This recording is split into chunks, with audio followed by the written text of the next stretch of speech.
আমরা কিডনির মানুষ, উনি নিউরো মানুষ, আপনি হলেন হার্টের মানুষ।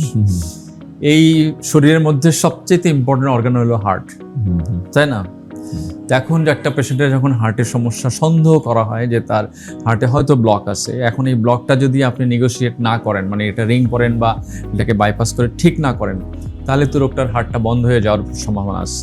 তো হার্টই যদি বন্ধ হয়ে যায়, তাহলে ওই লোকের কিডনি ভ্যালু থেকে লাভটা কী হবে? সুতরাং আগে আমরা একটা সময় আসছিল যে কিডনির ভয়তে এনজিওগ্রাম করতে নিষেধ করতাম, কিন্তু এখন পরিস্থিতি পুরো মানে ওরকম নাই। এখন আমাদের ধারণা যে হার্টটাকে ভালো রাখার জন্য যদি কিডনিকে একটু স্যাক্রিফাইস করতে হয়, তাহলেও একটু স্যাক্রিফাইস করে হার্টটাকে সতেজ করতে হবে, তাহলে কিডনিও আবার ভালো হওয়ার সম্ভাবনা আছে। মানে হৃদরোগ বিশেষজ্ঞ মনে করেন যে আমার হার্টের অ্যানজিওগ্রাম করাটা লাইফ সেভিং, তাহলে যে কোনো কন্ডিশনে অ্যানজিওগ্রাম করা যাবে।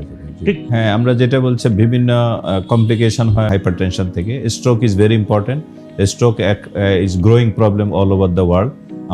1 লক্ষ লোকের মধ্যে 100 থেকে 150 লোকের স্ট্রোক হয়। ইজ বার্নিং আমাদের এজিং পপুলেশন। তো একটা পেশেন্টকে আমরা যখন চেম্বারে দেখি ওই কয় মিনিটের মধ্যে কিন্তু সব সিদ্ধান্ত আমার মাথার ভিতরে ঘুরে ঘুরে নিতে হয়, এটা কিন্তু পেশেন্ট বোঝে না, বাট আমাকে কিন্তু তার জন্য বেস্ট ড্রাগটা চুজ করে দিতে হবে। ইট ইজ যত সহজে বলছি জিনিসটা কিন্তু অত সহজ হতো না। রোগীরা হয়তো বলবে একটা ড্রাগ লিখে দিয়েছে, কিন্তু ওই একটা ড্রাগ লিখতে গিয়ে কিন্তু আমি যে কতটা চিন্তা করেছি এটা হয়তো রোগীরা বুঝে না, ফিজিশিয়ানরা হয়তো খেয়াল করে না। আমরা যখন ব্লাড প্রেশার ট্রিট করি উপরেরটা, যেমন সিস্টোলিক হাইপারটেনশন, মানে যাদের উপরের প্রেশারটা বেশি, সেই প্রেশারটা ট্রিট করতে গিয়ে অনেক সময় নিচের প্রেশারটা অনেক নিচে চলে যায়। তো যদি নিচের প্রেশারটা 60-র নিচে চলে যায়, তাহলে ক্যাপিলারি লেভেলে ব্লাডগুলো পারফিউশনটা কম হয়। সেজন্য আমি উপরের প্রেশার ট্রিট করতে গিয়া আমাকে খেয়াল রাখতে হবে নিচের প্রেশারটা যেন শুধু 60-60-এর নিচে না যায়। এই উদ্ভিদ থেকে, প্লান্ট থেকে যে সমস্ত খাবারগুলো তৈরি দিয়েছেন আমাদের খাওয়ার জন্য, এগুলো সবগুলো জায়েজ। সেটা গাছের নিচে হোক, গাছের শরীরে হোক, গাছের ফুলে হোক, গাছের পাতায় হোক, কিংবা গাছের ফলে হোক, সমস্ত কিছু কিডনি এবং হার্টের জন্য জায়েজ। যদি তার ডায়াবেটিস থাকে, তাহলে সে মিষ্টি, যেগুলো অতিরিক্ত মিষ্টি, যেমন আম, কাঁঠাল, লিচু, খেজুর, এগুলো একটু কম খাবে। ব্রেনের জন্য কোনো ইস্যু নাই, কোনো ডায়েটের কোনো প্রবলেম নাই, কিন্তু আমাদের সবচাইতে বড় সমস্যা হলো যে আমার কোলেস্ট্রলটা ঠিক রাখতে হবে। কোলেস্ট্রল ঠিক রাখতে হলে রুল অফ থাম্ব হলো যে আপনি চর্বি খাবেন না, সে চর্বি যেখান থেকেই আসুক। সোসাইটিতে একটা বড় একটা ইস্যু আছে ইউরিক অ্যাসিডের প্রশ্ন। হ্যাঁ, ইউরিক অ্যাসিড থাকলে মানুষের দুনিয়ার সমস্ত রঙিন খাবার নিষেধ হয়ে যায়। কিন্তু ইদানিং দেখা গেছে যে সমস্ত খাবারের মধ্যে ভিটামিন সি আছে এবং ইউরিক অ্যাসিড একসাথে আছে, তখন এই ইউরিক অ্যাসিড ওই ভিটামিন সির জন্য অ্যাবজর্ব হতে পারে না। আচ্ছা, এটা নতুন রিসার্চে দেখা গেছে গত কয়েক বছর ধরে। তাহলে যে সবজিতে ইউরিক অ্যাসিড আছে এবং ভিটামিন সি আছে, যেমন ধরেন পুঁই শাক বা পালং শাক বা লাল শাক কিংবা ফুলকপি বলেন কিংবা বিট বলেন, ভিটামিন সি আর ভিটামিন ইউরিক অ্যাসিড একসাথে আছে, তাহলে এখন কোন সবজিতে এখন আর নিষেধ নাই, কারণ ভিটামিন সি ওই আপনাকে ইউরিক অ্যাসিড অ্যাবজর্ব করতে দেয়। This is one of the best. এই যে আমারও জানা ছিল যে ইউরিক অ্যাসিড বেশি আসে, আমার পালং শাক কম খেতে হবে, আমার হলো কি পুঁই শাক কম খেতে হবে। না, আমি একেবারে আপনাকে লিখে দিচ্ছি, ইট is not harmful at all. Deer all, আপনাদের সকলকে স্বাগত জানাচ্ছি আজকে ওয়ার্ল্ড হাইপারটেনশন ডেতে। এবারের হাইপারটেনশন ডের slogan treat the hypertension together. What is that mean? যে হাইপারটেনশন শুধু একজন ডাক্তারের পক্ষে চিকিৎসা করা সম্ভব না, এখানে পেশেন্টের কমপ্লায়েন্স দরকার, পেশেন্ট রিলেটিভ কমপ্লায়েন্স দরকার, এবং কিছু সাজেশন দিয়ে সেগুলো মেনে চলতে হবে। এছাড়াও হাইপারটেনশন কিন্তু সিঙ্গেল অর্গানকে অ্যাফেক্ট করে না, hypertension affect the multi organ. সেই জন্য হাইপারটেনশনকে বলা হয় সাইলেন্ট কিলার। কেমন? স্পেশালি ব্রেন এবং কিডনি। সেই জন্য আমাদের সঙ্গে উপস্থিত আছেন দেশি এবং বিদেশে দুই দিকেই সুনামধন্য দুইজন বিশেষজ্ঞ আছেন। একজন আছেন doctor Alim Akhtar Bhuiyan, senior consultant continental hospital আছে, যার নাম আগে ছিল ইউনাইটেড হসপিটাল, তাই তো স্যার নাকি? জি স্যার, জি।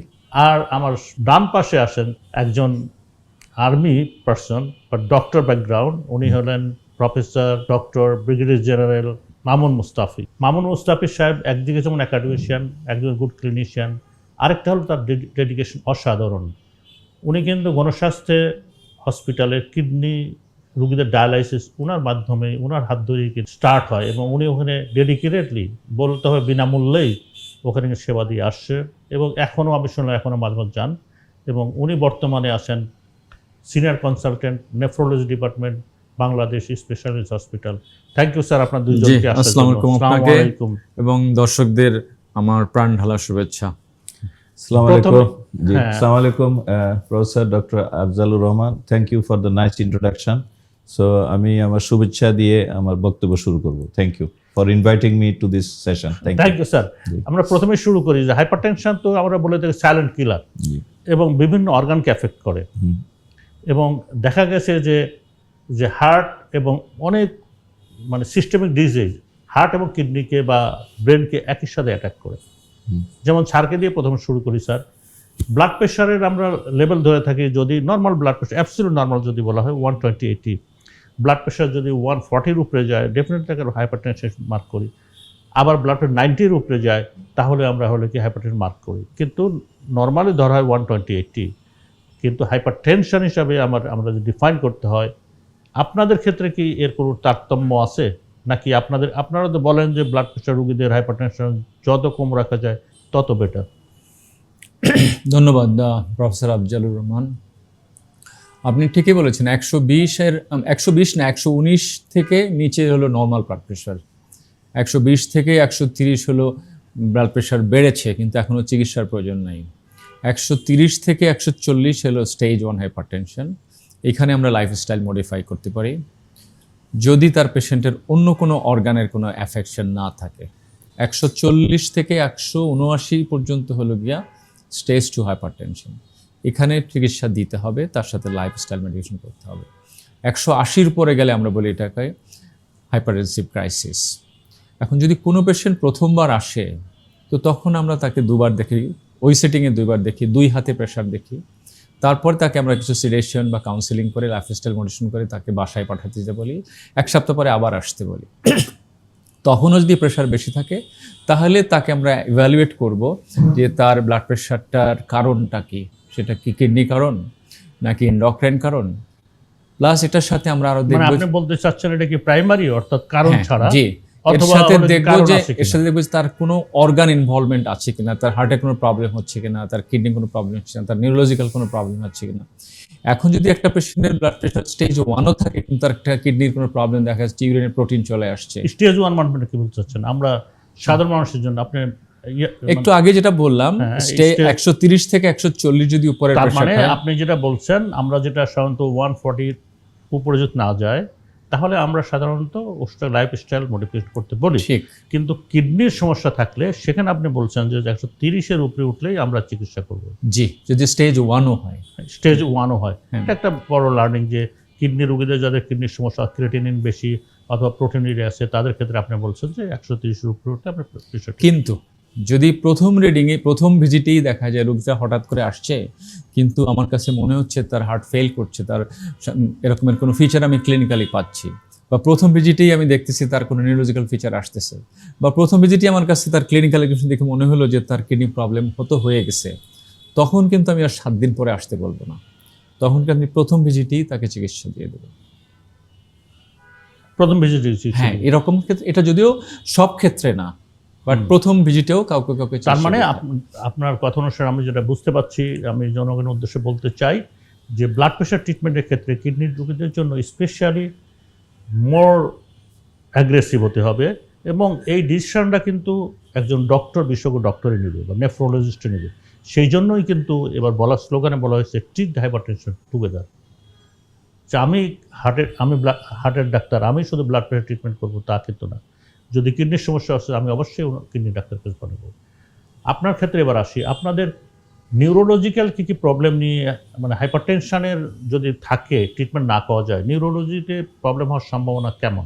নিউরোলজি 2 ধরনের প্রবলেম হয় আমরা যেটা জানি, আর যে লেমিন হিসাবে আমি জানি যে একটা হলো হেমোরেজ হয় আর একটা হলো কি যে ব্লক হয়, মানে স্টেনোসিস হয়ে ব্লক হয়ে ইস্কিমিয়া ডেভেলপ করে, একটা হেমোরেজিক, একটা ইস্কেমিক স্ট্রোক আর একটা হেমোরেজিক স্ট্রোক। এটার সম্বন্ধে আপনি আমার কিছু। Thank you. আপনি যেটা বলছেন সত্য যে আমরা যেটা there are lot of neurological complications high blood pressure থেকে, তার মধ্যে একটা হলো স্ট্রোক। হ্যাঁ, স্ট্রোকের মধ্যে হলো সেরিব্রোভাস্কুলার ডিজিজ বা অ্যাক্সিডেন্ট বলি। তো এটা ব্রেনের একটা রোগ, এটা এটা disease of the blood vessels of the brain. ওখানে আর্টারিজ থাকে, ভেইন থাকে। তো most of the strokes are happening in the arteries. তো একটা হলো যেটা ব্রড ডিজ আমরা ভাগ করি, একটা হলো ইস্কেমিক স্ট্রোক, একটা হলো হেমোরেজিক স্ট্রোক। ইসকেমিক স্ট্রোক এটা ব্লাড ক্লট হয় ইন দি ব্লাড ভেসেলস, এটা এক্সট্রা ক্রেনিয়াল ব্লাড ভেসেলসও হতে পারে, ইন্টারক্রেনিয়াল ব্লাড ভেসেলস মানে ব্রেনের মধ্যে হতে পারে, আউটসাইড দ্য ব্রেন নেকে হতে পারে। তো এটা হলো ব্লাড ক্লট, এটা ইসকেমিক ইনফার্ক্ট বলি।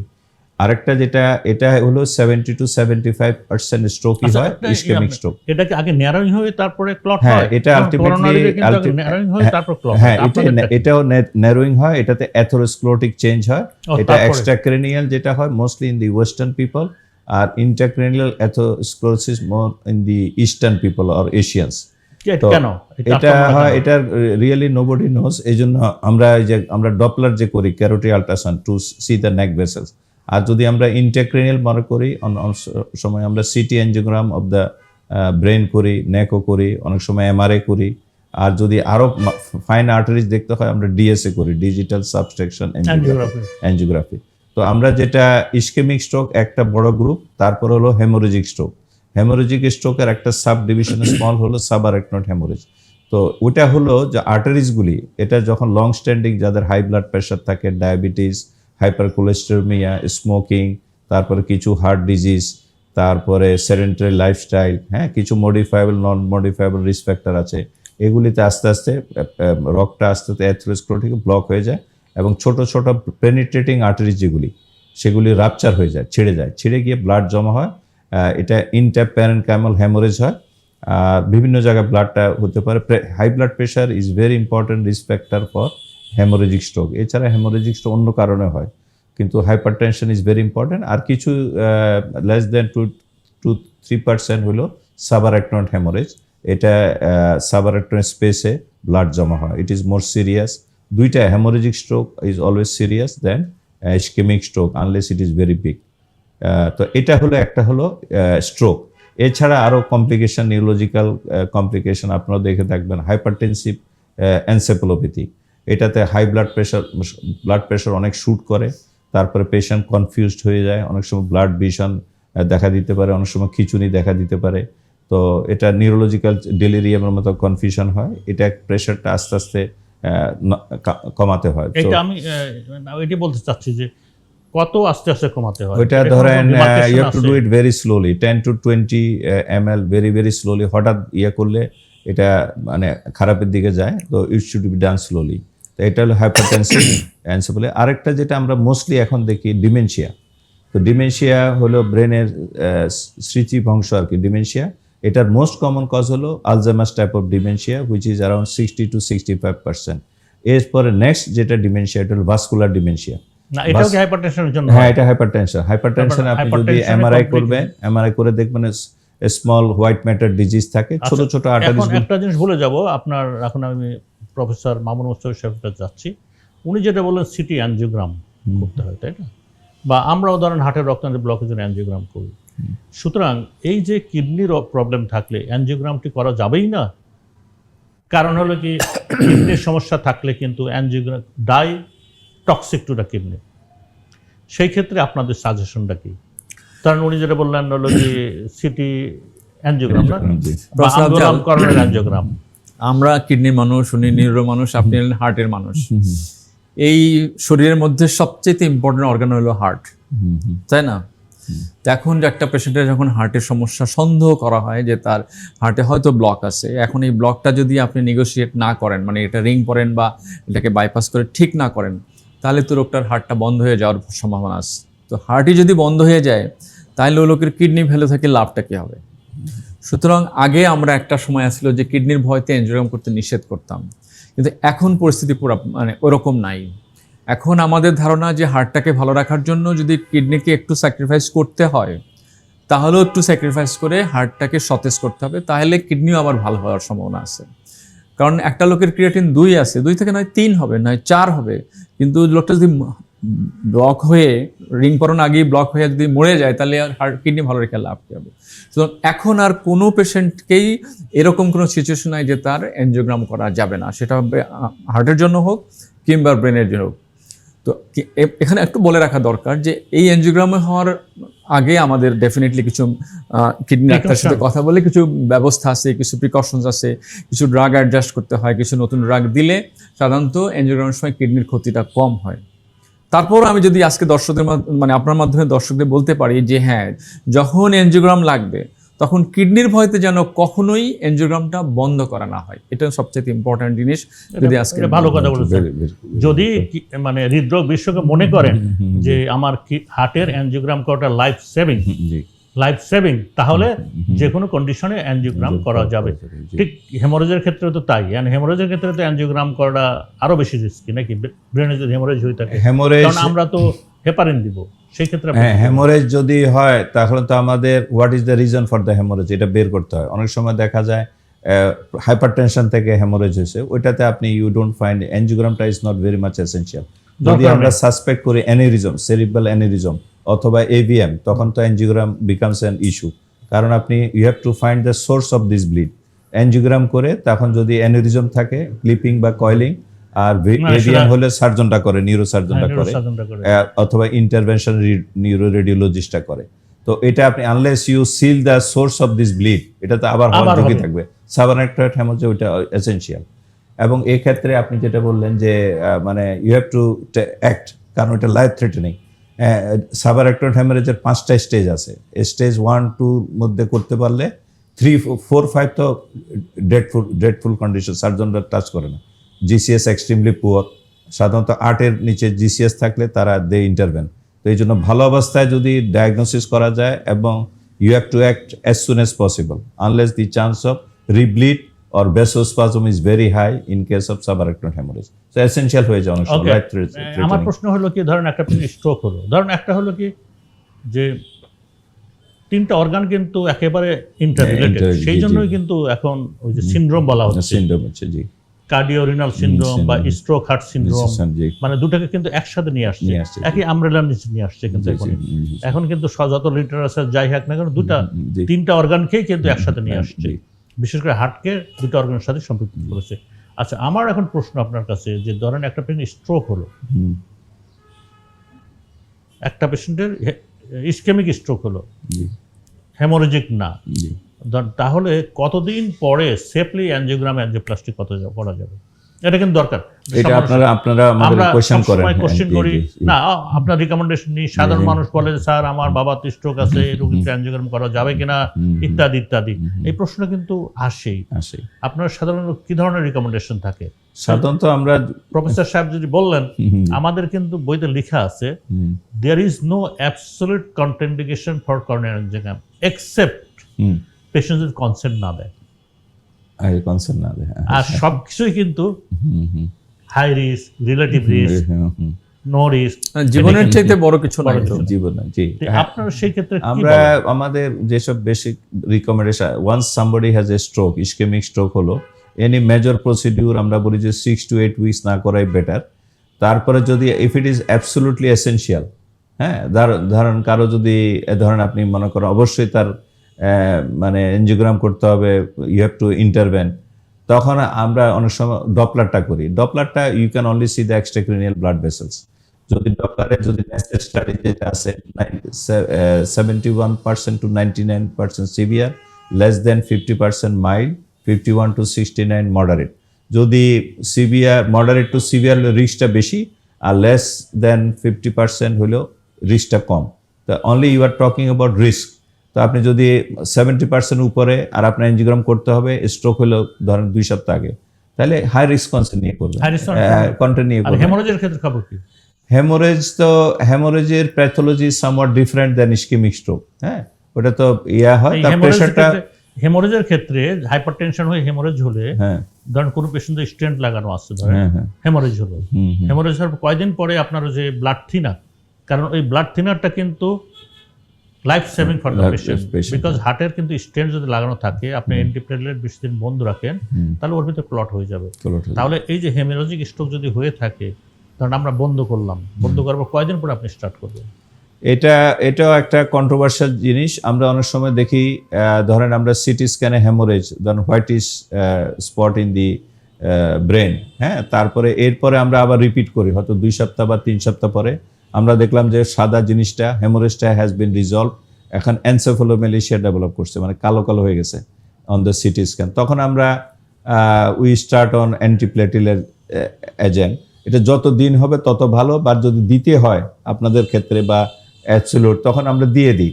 আমি এমনও দেখছি ওয়ারফেরিন পাচ্ছে, হ্যাঁ, হেমোরেজিক স্ট্রোক ওয়ারফেরিন পাচ্ছে, রোগীর কিছু হয়নি।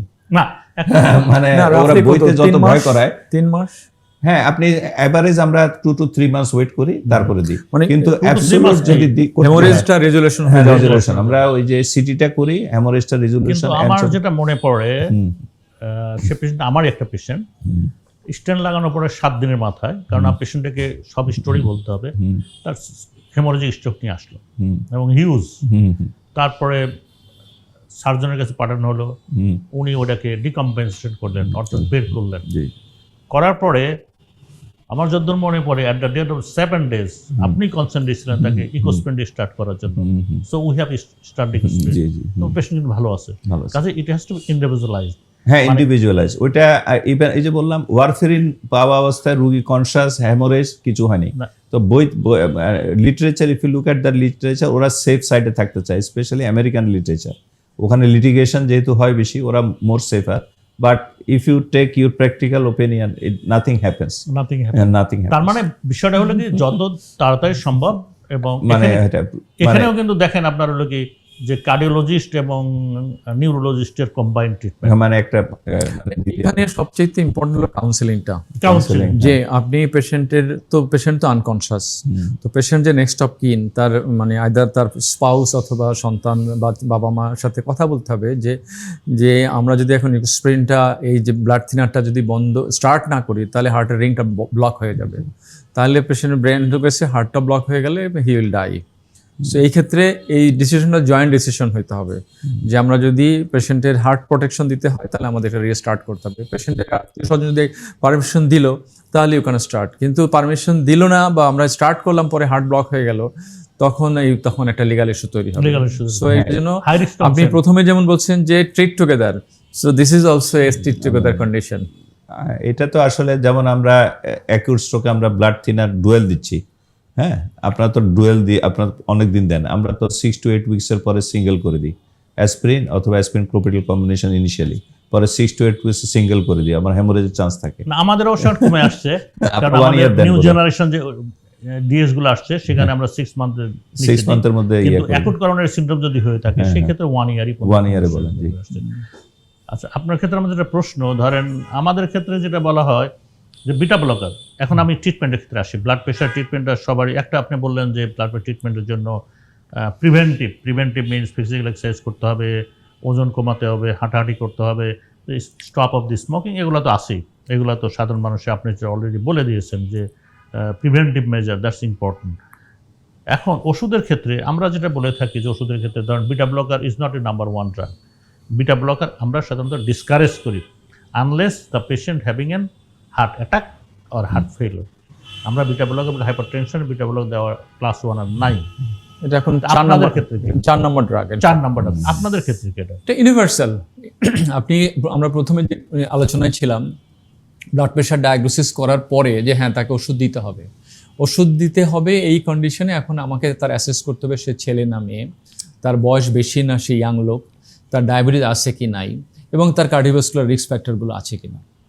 এইগুলো চিন্তা করে আমার মাথায় চিন্তা আসবে যে সে আসলে একটা হাইপার অ্যাক্টিভ টাইপ মানুষ কিনা, তার পালস সবসময় বেশি থাকে কিনা, এগুলো সব চিন্তা ভাবনা করে ওই রাইট অ্যাট দি ফিউ মিনিটসে আমাকে সিদ্ধান্ত নিতে হয় যে তার জন্য কোন ব্লাড প্রেশার ওষুধটা ভালো। নর্মালি বই বলে, আর লোকটা যদি সিনিয়র হয় তাহলে আমরা সাধারণত ব্লাড প্রেশার দিই সিস্টোলিক হাইপারটেনশন, যদি উপরের প্রেশারটা বেশি হয় তাহলে রিকমেন্ডেশন আপনি জানেন যে এটা ডায়াবেটিক্স দিতে হয়। তো এবার ডায়াবেটিক্স দেওয়ার একটা সমস্যা হলো যে সিনিয়র মানুষদের আবার প্রস্টেট প্রবলেম থাকে, তো একটা যার প্রস্টেট প্রবলেম থাকে যদি আমরা ডায়াবেটিক্স দিয়ে দিই তাহলে তো সারাদিন বাথরুমে থাকতে হবে।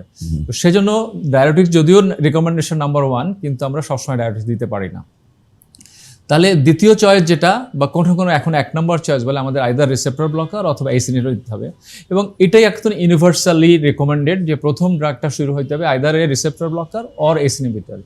এখানে আমরা মোস্ট অফ দি ফিজিশিয়ানসরা এই এসি ইনহিবিটর দিতে ভয় পাই, কারণ এসি ইনহিবিটর দিলে কাশি হয়, হ্যাঁ, কিন্তু আমি একটা লোকের ওষুধ দিলাম, 2 দিন পর সে কাশি নিয়ে ফেরত আসলো, সেটা আমার জন্য ডেসপারেট। বাট দেখা গেছে ওয়ার্ল্ড ওয়াইড এইচ ইনহিবিটর ড্রাগগুলো রিসেপ্টর ব্লকারের চাইতে বেটার কাজ করে, আউটকামও ভালো। সুতরাং যদি আমাকে ওষুধ দিতে হয়, এই এইচ ইনহিবিটর দেওয়ার মানে কয়েকটা কন্ট্রাইন্ডিকেশন, যদি সে প্রেগনেন্সি থাকে তাহলে এটা পাবে না। আর যদি তার রেনাল আর্টারি, মানে দুই দিকের রেনাল আর্টারিতেই যদি কোনো চাপা হয়ে থাকে, স্টেনোসিস থাকে, তাহলে এই রিসেপ্টর ব্লকার দেওয়া যাবে না। তো এই দুইটা কন্ডিশন ছাড়া first treatment should be the H inhibitors or receptor blocker. Second যদি আমার যোগ করতে হয়, যেহেতু এইচ ইনহিবিটর পটাশিয়ামটা বাড়ায়, তাহলে এটার সাথে second drug should be a diuretics unless contraindicated. তাহলে আমাদের মোস্ট অফ দি পেশেন্ট কিন্তু যদি আমরা এটা ম্যাক্সিমাইজ করি ডোজগুলো, তাহলে রিসেপ্টর ব্লকার এবং এইচ ইনহিবিটর প্লাস ডায়োটিক্স দিয়ে কন্ট্রোল করা যায়। এতে যদি কোনো কন্ট্রাইন্ডিকেশন থাকে বা এতে যদি কোনো সমস্যা হয়, তাহলে উই আর থার্ড ড্রাগ, সেটা হলো ক্যালসিয়াম চ্যানেল ব্লকার, যেটা মার্কেটে খুব প্রচলিত, যে অ্যামলোডিপিন অ্যান্ড আদার গ্রুপগুলো। এই 3টা ড্রাগে most of the patient control হয়ে যায়। কিন্তু যদি কখনো এই 3টা ড্রাগের ম্যাক্সিমাম ডোজে কন্ট্রোল না হয়, তাহলে এই কন্ডিশনটা আসতেছে একটা রেজিস্ট্যান্ট হাইপারটেনশন। তখন আপনার আমাদের যে অরিজিনাল যে ড্রাগটা দিয়ে আমরা আগে শুরু করলাম, সেই বিটা ব্লকার অ্যাড করতে হয়। কিন্তু বিটা ব্লকার অ্যাড করার আগে আমাদের আবার কয়েকটা জিনিস দেখতে হয়, যে তার অ্যাজমার টেন্ডেন্সি আছে কিনা, তার পালস ঠিক আছে কিনা। কিন্তু আমরা যখন 2 নম্বর ড্রাগে আসি, তখন যদি দেখা যায় যে একটা লোকের পালস সবসময় বেশি থাকে 100-র উপরে, তখন কিন্তু আমরা থার্ড ড্রাগ কিন্তু ক্যালসিয়াম ব্লকার না করে আমরা বিটা ব্লকার রিঅ্যাড করতে পারি। এই সমস্ত জিনিস আসলে একটা পেশেন্টকে আমরা যখন চেম্বারে দেখি, ওই কয় মিনিটের মধ্যে কিন্তু সব সিদ্ধান্ত আমার মাথার ভিতরে ঘুরে ঘুরে নিতে হয়। এটা কিন্তু পেশেন্ট বোঝে না, বাট আমাকে কিন্তু তার জন্য বেস্ট ড্রাগটা চুজ করে দিতে হবে। তো ইট ইজ যত সহজে বলছি জিনিসটা কিন্তু অত সহজ হতো না। রোগীরা হয়তো বলবে একটা ড্রাগ লিখে দিয়েছে, কিন্তু ওই একটা ড্রাগ লিখতে গিয়ে কিন্তু আমি যে কতটা চিন্তা করেছি, এটা হয়তো রোগীরা বুঝে না, এবং কতটা আপনার ব্যাকগ্রাউন্ড নলেজ ইউজ করা হয়েছে। আরেকটা ইম্পর্টেন্ট জিনিস আমি বলতে চাচ্ছি, এটা হয়তো অনেক ফিজিশিয়ানরা হয়তো খেয়াল করে না। আমরা যখন ব্লাড প্রেশার ট্রিট করি উপরেরটা, যেমন সিস্টোলিক হাইপারটেনশন, মানে যাদের উপরের প্রেশারটা বেশি, সেই প্রেশারটা ট্রিট করতে গিয়ে অনেক সময় নিচের প্রেশারটা অনেক নিচে চলে যায়। এখানে একটা জিনিস হয়তো আমার সাথে কেউ দ্বিমত করবেন, যখন আমাদের নিচের প্রেশার, যেটা ডায়াস্টোলিক প্রেশার, সেটা আমরা সাধারণত 60-র উপরে রাখতে চাই, কারণ এই ডায়াস্টোলিক প্রেশারটাই আমাদের ক্যাপিলারিতে ব্লাড পারফিউশনটা দেয়।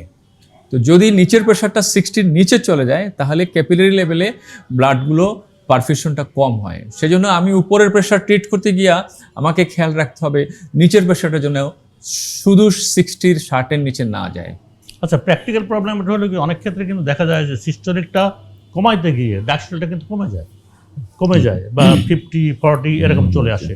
আবার দেখা যাচ্ছে যে আপনি যদি ওষুধ ডিজায়ার লেভেল ওষুধ না দেন, তাহলেও কিন্তু আবার সিস্টোলিকটা কমবে না। আর সিস্টোলিক এবং ডায়াস্টোলিক দুটাই, আগে যেটা বলো systolic blood pressure is the blood pressure that is harmful. এখন তো বলা না, সিস্টোলিক অ্যান্ড ডায়াস্টোলিক দুইটা ব্লাড প্রেশারই হার্মফুল, অর্থাৎ সিস্টোলিক প্রেশারও কন্ট্রোল করতে হবে প্রপারলি। এই জন্য প্রত্যেকটা পেশেন্টকে আপনাকে ইন্ডিভিজুয়ালাইজ করতে হবে, যে উপরটা নিচে একদম হ্যাঁ আমি 130-এ নিয়ে আসবো, দেখা গেলো নিচের প্রেশারটা আপনার 40 হয়ে গেছে, এটা যেন না হয়। সেজন্য কম্প্রোমাইজ একটুখানি ব্যালেন্স করতে হবে। আমরা তো বেশিরভাগই দেখে থাকি ইউজুয়ালি নেফ্রোলজিস্ট একটা চয়েস থাকে, আপনি যেটা ওকে উল্লেখ করলেন না, দেখা যায় যে তারা, আপনি যেটা বললেন সেটা আমি বইপত্র দেখেছি বা আমি জার্নালও দেখেছি, আপনি অথেন্টিক বললেন, but nephrologist, most of the nephrologist আর প্রাজোপ্রেস ইয়ারটা প্রথম দিকে ইউজ করে থাকে। না, এটা প্রথম দিকে চয়েস না, আসলে প্রথম দিকে চলে যে অলওয়েজ রিসেপ্টর ব্লকার এন্ড ডায়োটিক্স। প্রাজোপ্রেস বা প্রাজোসিন হাইড্রোক্লোরাইড আমরা অ্যাড করি বিকজ এটা কিডনি সেফ ড্রাগ। আমরা অনেক সময় থার্ড ড্রাগ বা ফোর্থ ড্রাগ হিসেবে এটা ইউজ করি, বাট এইটাও একটা সমস্যা আছে। যারা এটা কিন্তু সবচেয়ে একটা সুবিধা হলো যে এটা একটু প্রোস্টেটেরও একটু কাজ করে। তো যে সমস্ত সিনিয়র মানুষ যাদের ব্লাড প্রেশার আছে, প্রোস্টেটের প্রবলেম আছে, তাহলে প্রাজোসিন দিলে তার দুইটা কাজই হচ্ছে, প্রোস্টেট গ্ল্যান্ডটার জিনিসটাও একটু ইম্প্রুভ করলো, প্রস্রাবটা ক্লিয়ার হলো, ব্লাড প্রেশার কমলো। বাট এটার আরেকটা ইম্পর্টেন্ট সাইড ইফেক্টও আছে, যেটা ব্লাড প্রেশার হঠাৎ করে কমায় দেয়, পোস্টারাল হাইপারটেনশন করে। পেশেন্টরা, বয়স্ক মানুষের এমনি একটু পোস্টারাল হাইপারটেনশন থাকে, আবার যদি আমি ডায়োটিক্স দিই তাহলেও একটু পোস্টারাল হাইপারটেনশন চান্স থাকে। আচ্ছা, ডায়োটিক্স বলতে কোন ডায়োটিক্স মেন করছেন? ডায়োটিক্স গ্রুপ ডায়োটিক্স আছে, থাইরয়েড ডায়োটিক্স আছে, এন্ডোমাইড আছে।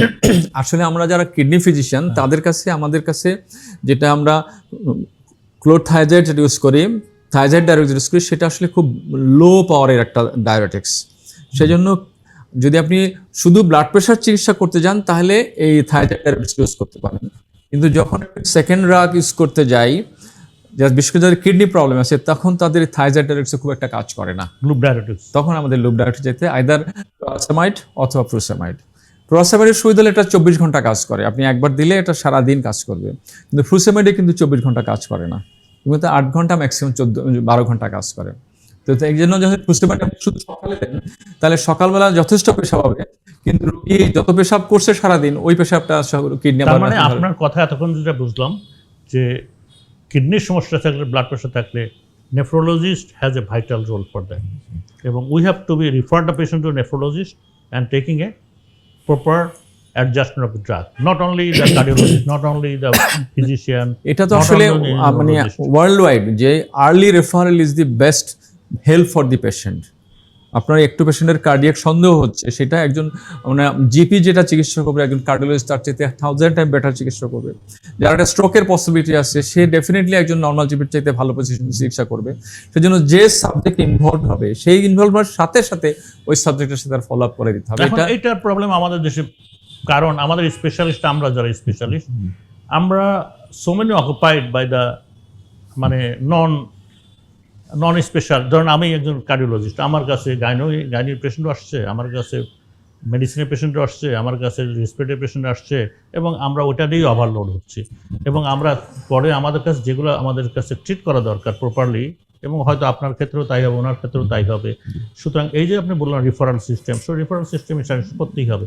আপনার ক্ষেত্রে ব্লাড প্রেশার ড্রাগ সিলেকশনের ব্যাপারে কোনো ফ্যাসিনেশন আছে কিনা? আচ্ছা, তার আগে আমি বলি যে রেট লোয়ারিং যেটা ড্রাগটা আমরা আগে অনেক সময় দেখছি যে নেফ্রোলজিস্ট চয়েস করতে বেশি, ধরেন ভ্যারাপামিল, ডিলটেজিম, এটার কি কোনো ইয়ে আছে? Is there difference between amlodipine and verapamil? একটু আগে আমি বলেছিলাম যে যদি দেখি যে তার পালস সবসময় বেশি থাকে, অনেক আছে টাইপে পার্সোনালিটি যাদের পালস একটু বেশি থাকে, বা অনেকে যেমন খুব টেনশন টাইপ করে তাদের পালস একটু বেশি থাকে, অনেক মেয়েদের পালস বেশি থাকে, তখন আমাদের সেকেন্ড ড্রাগ বা ইভেন কোনো ফার্স্ট ড্রাগ আপনি যেটা বললেন রেট লিমিটিং ড্রাগ ইউজ করতে হয়। সেটা বিটা ব্লকার হতে পারে, কিংবা সেটা ক্যালসিয়াম চ্যানেল ব্লকার, যেগুলো রেট লিমিট করে, যেমন ভেরাপামিল বা ডিলটিয়াজাম, এগুলোতে রেট লিমিট করে। কিন্তু এই দুটো ধরনের ড্রাগের কিডনির সাথে কোনো পজিটিভ বা নেগেটিভ কোনো ইম্প্যাক্ট নাই। ব্লাড প্রেশার কমালে যে বেনিফিটটা পাবে সেটা হার্ট যেমন বেনিফিট পাবে, কিডনিও এরকম বেনিফিট পাবে। কিন্তু কিছু কিছু ড্রাগ যেমন আছে, যেমন এই যে আমরা এতক্ষণ আলোচনা রিসেপ্টর ব্লকার্স এবং এসিনোস, এইটা শুধু যে ব্লাড প্রেশার কমায় তা না, এটা ব্লাড প্রেশার কমানোর সাথে পুরো শরীরের যত ক্যাপিলারি আছে তার সবগুলোর একটা পজিটিভ এফেক্ট থাকে, যার ফলে এই ওষুধগুলো কিডনিকে ভালো রাখে, হার্টকে ভালো রাখে, ব্রেনকে ভালো রাখে, পায়ের আর্টারিগুলো সবগুলো পজিটিভ এফেক্ট দেয়। মানে কিডনির স্টেজ আপনারা বলেন স্টেজ 1, স্টেজ 2, স্টেজ 3, যেভাবে আপনি স্টেজিং করেন, আমি এক্স্যাক্ট স্টেজ আমি জানি না, যে কোনো স্টেজে কি দেওয়া যাবে সিনোমিটার? হ্যাঁ, ইনফ্যাক্ট যদি কিডনি এন্ড স্টেজও হয় আর তার যদি রেনাল স্টেনোসিস না থাকে, হ্যাঁ, কারণ আমি কিডনির যে বললাম না একটু আমি প্রেশার কমাচ্ছি, তার সাথে এই ওষুধটা হার্টকেও বেনিফিট দিচ্ছে। তা আমার যে পেশেন্টরা তার শুধু কিডনির চিকিৎসা, কিডনির সমস্যা না, তার তো হার্ট প্রবলেম হতে পারে। সুতরাং ওই ওষুধটা আমি যদি কন্টিনিউ করি তাহলে ব্লাড প্রেশার কমাইলেও। জিএফআর এর সাথে কোনো রিলেশন আছে?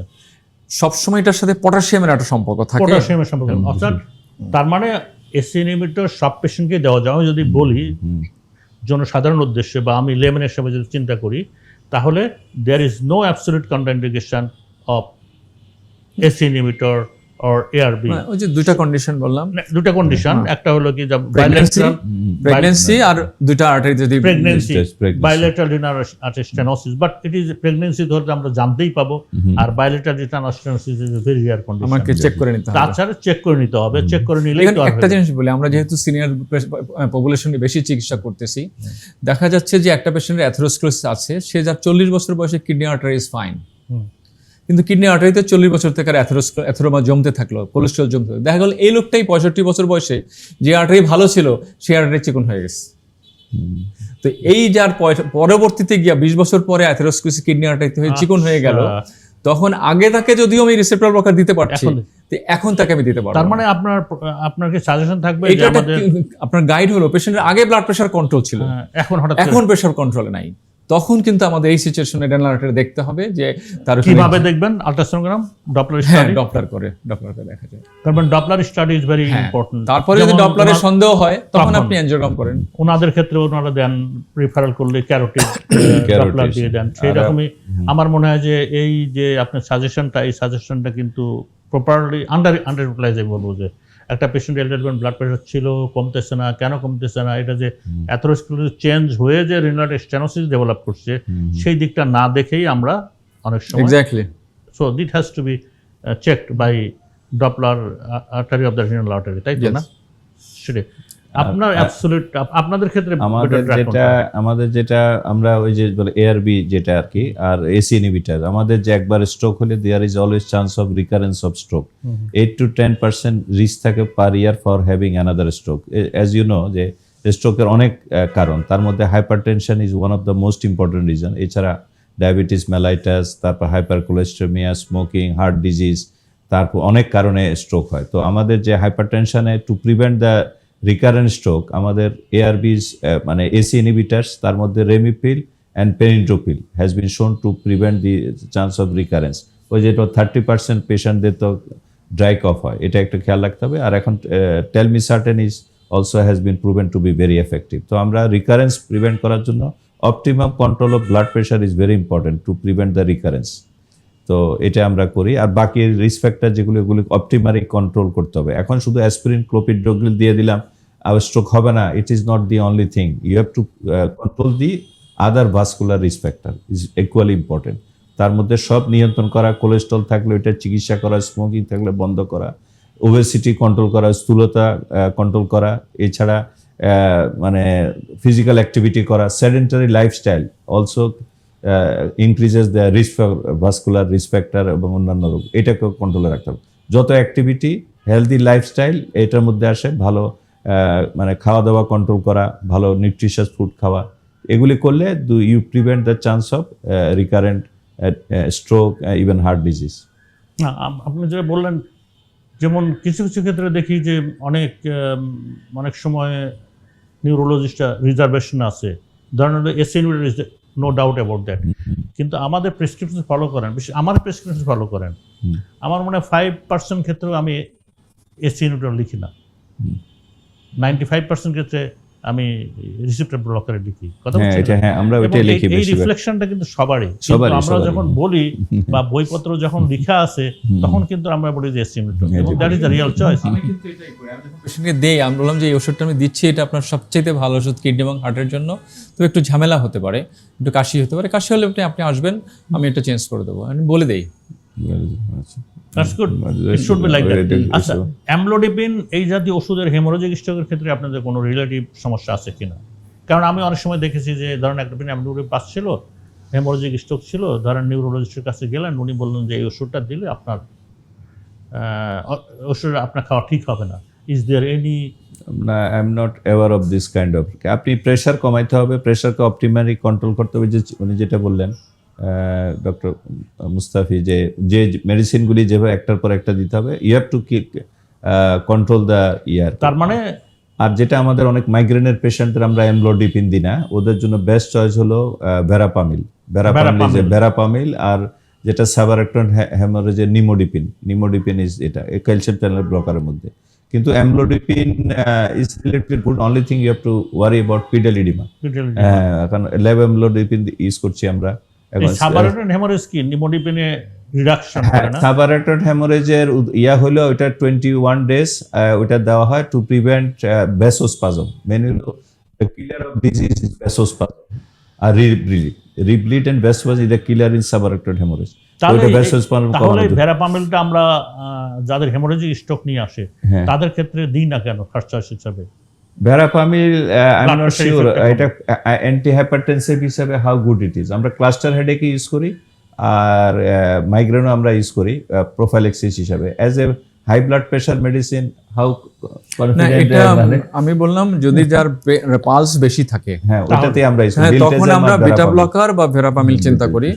বিটা ব্লকার যদি কন্ট্রাইন্ডিকেশন থাকে বা পালস কমে যায়, তাহলে আমরা তখন ভেরাপামিলে যেতে পারি। এটা আমাদের রেসপিরেটরি, এটা একটা রিজার্ভ রাখা থাকে, রিজার্ভ রাখা। এবং আমার মনে হয় যে স্পেশালিস্ট আছে উনি এটা, আমরা এটা মানে জনগণ আবার নিজেরা ইচ্ছা করে খেলে হবে না, এটা ডক্টরি স্পেশালিস্ট ইউজ করবে, নেফ্রোলজিস্ট, নিউরোলজিস্ট, কার্ডিওলজিস্ট। এখানে একটা জিনিস আমরা প্রসঙ্গ মিস করেছি, সেটা হলো যে ব্লাড প্রেশারটা কতখানি থাকা উচিত। যখন একটা পেশেন্টের মানে হার্ট ইস্যু তৈরি হলো বা ব্রেন ইস্যু তৈরি হলো বা কিডনি ইস্যু তৈরি হলো, এই সময় আমরা ব্লাড প্রেশারটা কোথায় নিয়ে আসবো? আমরা কমাবো, কিন্তু সেটা কতটা কমাবো, লেভেল কত? লেভেলটা এটা একদম অ্যাবসলিউটলি 110 থেকে 130 থাকতে হবে উপরের প্রেশারটা। 110 থেকে 110 থেকে যার কার্ডিয়াক ইনভলভমেন্ট আছে বা নিউরোলজিক ইনভলভমেন্ট আছে বা রেনাল ইনভলভমেন্ট আছে, তার উপরের প্রেশারটা থাকতে হবে 110 থেকে 130। না, ডায়াবেটিক রোগীদের জন্য বলে 120 এর নিচে।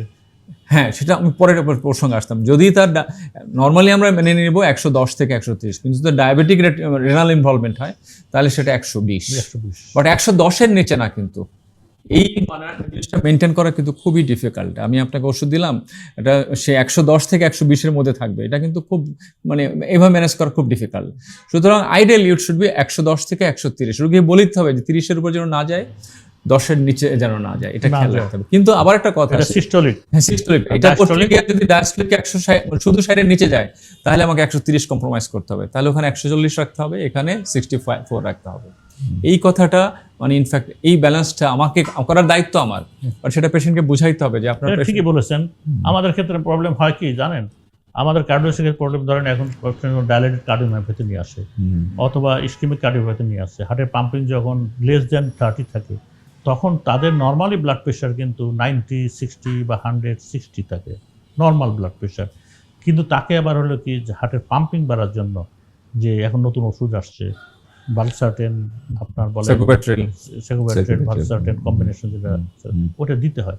সেখানে কিন্তু আমাদের ক্ষেত্রে কম্প্রোমাইজ করতে হয় 90 পর্যন্ত না। আমরা বলি এখন কিন্তু টলারেবল ডোজ, অর্থাৎ পেশেন্টের ব্লাড প্রেশার 90 নামক ভালো, 60 নামক ভালো, পেশেন্ট কোনো ডিজিনেস হচ্ছে কিনা, সিমটম হচ্ছে কিনা। যে পেশেন্টের সিমটম না হয় তখন কিন্তু আমরা এই ক্ষেত্রে কম্প্রোমাইজটা করি। তখন ইনফ্যাক্ট কিডনি ডাক্তারদের রোল চলে আসে। আপনি যখন ব্লাড প্রেশার 90 রাখছেন তখন কিন্তু হার্টের পারফিউশন ঠিক আছে, কিন্তু কিডনি পারফিউশন কমে যাচ্ছে। তখন এই ব্লাড প্রেশার কমাইতে গিয়া মানে পেশেন্ট আপনি সাইক্লোব্যাট্রিল ভালসার্টেন দিতে গিয়া পেশেন্টের রেনাল পারফিউশন কমে যায়, তখন কিন্তু ক্রিয়েটিন বেড়ে যায়। তখন আমার পেশেন্টকে বুঝাইতে হয় যে আপনার হার্টের জন্য এই ওষুধটা খুবই দরকারি, এটা যদি আমি বন্ধ করে দেই তাহলে আপনার হার্ট, কিডনিটা তো ইমপ্রুভ করবে ক্রিয়েটিনিন, কিন্তু হার্ট খারাপ হয়ে যাবে, কি চান আপনি? তখন রোগী কিন্তু বলে ঠিক আছে স্যার, আমরা হার্টের ওষুধটাই আগে রাখেন, সে নিজেই বলে নেন। আচ্ছা, তার মানে আমাদের কম্প্রোমাইজ করতে হবে এবং it has to be individualised. আমরা শেষের দিকে আসছি আর কি। এখন আসা যাক যে আমরা কিছু ডায়েটের অ্যাডভাইসের ব্যাপারে আসি। এক্সেলেন্ট। ডায়েটের অ্যাডভাইস আছে, ধরেন আমরা কিন্তু অনেক ফিজিশিয়ানই যেটা করি, আপনি একটা কাজ করেন, ডায়েট নিয়ে একটা সেশন আলাদা তৈরি করেন। সেটা করব, কিন্তু এখানে কিছু টাচ করব, একটু জাস্ট টাচ করব। ধরেন সিল বানানো থাকে, আপনি গরু মাংস খাবেন না, আপনি খাসির মাংস খাবেন না, আপনি ডিম খাবেন না, আপনি কিছুই খাবেন না। এটা হাউ ইটস পসিবল? মানুষটা কিন্তু সাইকোলজিক্যালি আপসেট করে দিচ্ছে আমরা, বিশেষ করে যাদের আমাদের হার্টের অসুবিধা আছে বা ব্রেনের অসুবিধা আছে, হাই ব্লাড প্রেশার আছে। এখন আপনি আপনার রোগীদের কি বলেন?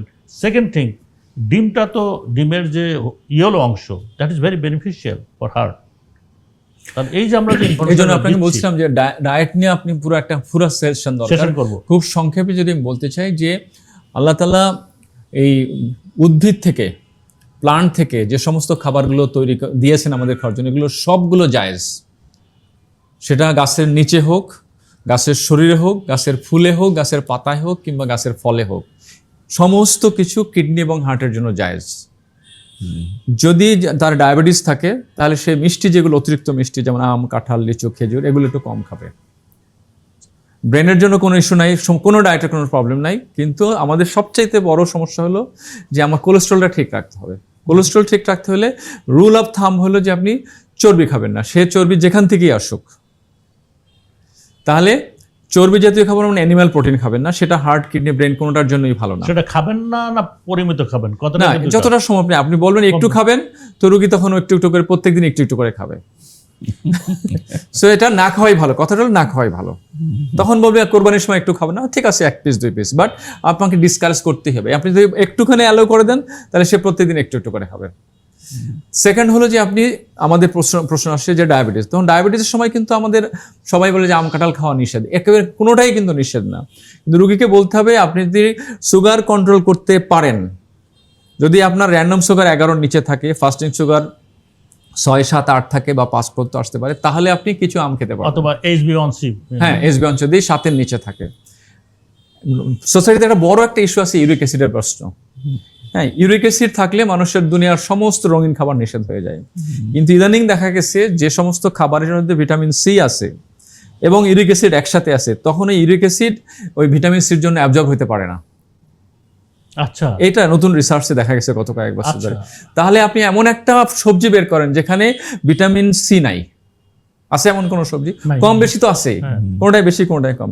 তাহলে যে সবজিতে ইউরিক অ্যাসিড আছে এবং ভিটামিন সি আছে, যেমন ধরেন পুঁই শাক বা পালং শাক বা লাল শাক কিংবা ফুলকপি বলেন কিংবা বিট বলেন, ভিটামিন সি আর ভিটামিন ইউরিক অ্যাসিড একসাথে আছে, তাহলে এখন কোনো সবজিতে এখন আর নিষেধ নাই, কারণ ভিটামিন সি ওই আপনাকে ইউরিক অ্যাসিড আমার অ্যাবজর্ব মনে হয় করতে যে দেবে। This is one of the best. One of the- এই যে আমারও জানা ছিল জি। যে ইউরিক অ্যাসিড বেশি আছে, আমার পালং শাক কম খেতে হবে, আমার হলো কি পুঁই শাক কম খেতে হবে। না, আমি একেবারে আপনাকে লিখে দিচ্ছি, ইট is not harmful at all.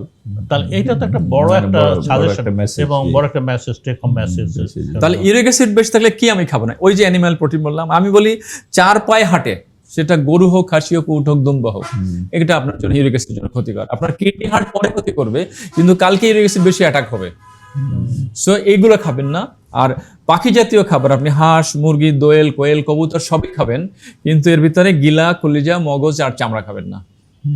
মাছ খাবেন, কিন্তু কয়েকটা জিনিস খাবেন না। মাছের ডিম খাবেন না, সাগরের মাছ খাবেন না, চিংড়ি মাছ খাবেন না, বিশেষ করে চিংড়ি মাছের মাথাটা। এই তিনটা যদি অ্যাভয়েড করতে পারে, এই তিন মানে মাছ, সাগরের মাছ তো বেনিফিশিয়াল, আপনি কি বললেন? না কিন্তু ইউরিক অ্যাসিড থাকলে খাওয়া যাবে না। ও ইউরিক অ্যাসিড খেতে হবে। বাট হার্টের রোগী, ব্রেনের রোগী খাবে, কিন্তু ইউরিক অ্যাসিড বেশি খাবে না।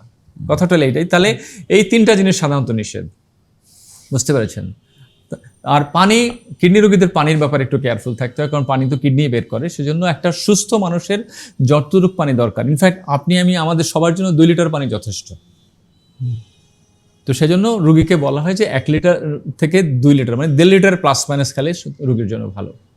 ডায়েট সম্বন্ধে আরেকটা কথা আমি বলতে চাচ্ছিলাম যে কার্বোহাইড্রেট, আমাদের ভিতরে যেগুলো আমরা হোল গ্রেইন থাকে, যেমন আমরা ভাত খাই কিংবা ভুট্টা কিংবা গম, এগুলো যেগুলো আস্ত খাই আমরা, যেমন বাদাম হোক, কিশমিশ, এগুলো কিন্তু শরীরের জন্য সবচেয়ে ভালো।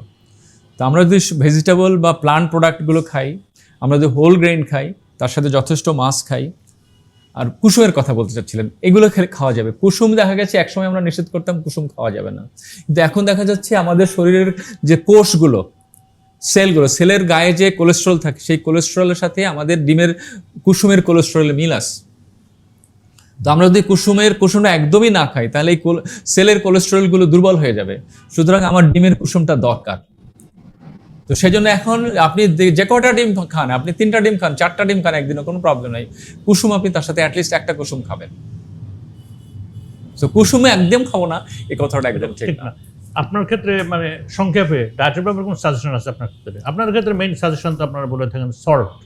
হ্যাঁ, আমরা Mainly তো আপনার প্রেসারের যেটা জন্য emphasis দেন যে সল্ট যেহেতু রেস্ট্রিকশন এটা salt আছে। restriction, কারণ আর ফুডের hypertension- মধ্যে জাস্ট লাইক এনি আদার আর কি, আমাদের ভেজিটেবলস, ফ্রুটস এগুলি খাবে বেশি। আমাদের ব্রেনের ফাংশনের জন্য আমাদের ওই যে নাটস, যেটা মেডিটেরিয়ান ফুড, এগুলি ভালো। তারপরে এগুলি ব্রেনের কগনিটিভ ফাংশনটা ইমপ্রুভ করে। তো এটা আর মানে ওই যে রেড মিটটা অ্যাভয়েড করবে, fried oily food, bakery products, dairy products, soft drink, junk food আর কি, কোক টোক, এগুলি অ্যাভয়েড এগুলোকে avoid করবে। অ্যাভয়েড জি, করতে এটা খুবই হবে। important। রেগুলার হেলদি ফুড, যেটা আমি বলি যে খুব মজার খাওয়া দাওয়া, এগুলি অ্যাভয়েড করবেন আর কি। কিছুটা কমাতে হবে। বিরিয়ানি টিরানি এখানে আমি এগুলি একটু খাওয়া- লবণ সম্বন্ধে বলতে চাচ্ছি। জি। আমরা বলি যে 1 থেকে 2 গ্রাম লবণ, মানে আমাদের সবার জন্য 2 গ্রাম লবণ ম্যাক্সিমাম। এখন Measure আমি করা তো বললাম মুশকিল। একজন পার্সনকে আপনি 2 গ্রাম লবণ খাবেন না ডেইলি, ও কি বুঝলো? কিছু বুঝেন নাই। কিছু বুঝলো কি? এই suggestion doesn't carry any value. তাহলে আমি কতটুক, 2 গ্রাম মানে কতটুক? 2 গ্রাম মানে একটা লবণের এবং চায়ের চামচ নিলেন, তারপর ফ্ল্যাট করলেন, ফ্ল্যাট করলে যতটুকু আসে, এটা রাফলি 2 গ্রাম লবণ একদিনের জন্য। তো এখন তাও আপনি বললেন যে আপনি একদিনে 1 চামচ লবণ বেশি খাবেন না, তো রোগী কিভাবে এটা ম্যানেজ করবে? তাকে বলেন আপনার ফ্যামিলিতে কয়জন মানুষ, সে আপনার ফ্যামিলিতে 4 জন মানুষ। 4 জন মানুষের জন্য আপনার ওয়াইফকে জিজ্ঞাসা করেন একদিনে সে কয় চামচ লবণ দিচ্ছে। সো পার হেড যেন ওই ফ্ল্যাট চামচের 1 চামচ বেশি না হয়। দ্যাটস দি থিং, আপনাকে পেশেন্টকে বুঝাইতে হবে যে এতটুকু বেশি লবণ এটা কিন্তু আপনার আমার ফ্যামিলিতে মনে হয় যে একটা ভালো সাজেশন, তাই না? জি, জি, এটা ভালো জি, জি। সাজেশন। জি জি। সো আমার মনে হয় যে আমরা শেষের দিকে আসছি। আমি শিওর যে জনগণের এতে উপকৃত হবে। শুধু জনগণই না, আমার মনে হয় যে যারা জেনারেল ফিজিশিয়ান আছেন, অথবা স্পেশাল জেনারেল ফিজিশিয়ান বলবো না, আমি বলবো যারা হলো কি ইয়াং কার্ডিওলজি আছে, বার্ডিং কার্ডিওলজি আছে, তারাও এটা দেখলে কিন্তু উপকৃত হবে। এবং থ্যাংক ইউ দুইজনকে আসার জন্য, এবং আপনাদের মূল্যবান ইন্টারেক্টিভ এবং এনলাইটেড স্পিরিচুয়ালও বলবো যে থটফুলনেস এবং সায়েন্টিফিক কন্ট্রিবিউশনের জন্য থ্যাংক ইউ।